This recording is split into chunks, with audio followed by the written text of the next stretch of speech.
Ovo je Balkan, brate, svako svakome smeta, ali svako svakoga štiti, dušmaninu ga ne da. Iako ga nervira, ne da ga niko dira.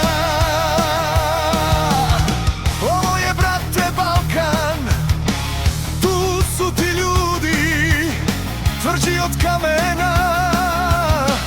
Tu su ti ljudi, lako zapaljivi, kao od kremena. Dovoljna je mala varnica, samo mala iskrica, pa da se ratuje, pa da se puca. Tu ti je ratovanje tradicija, ratuje se zbog svega i svačega, ponekad zbog ružnih reči, ponekad zbog ničega.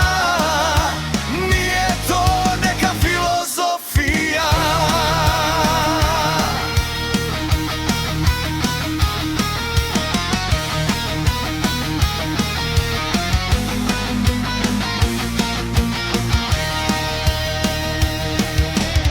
Ovo je Balkan, brate, svako svakome ide u svatove i uvek je neko drugi kriv za balkanske ratove.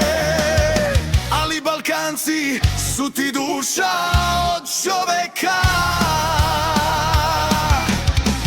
prvi potrče u pomoć kad te pogodi nevolja neka, prvi su kraj tebe, ma šta da se dogodi. Eto takvi su Balkanci ljudi.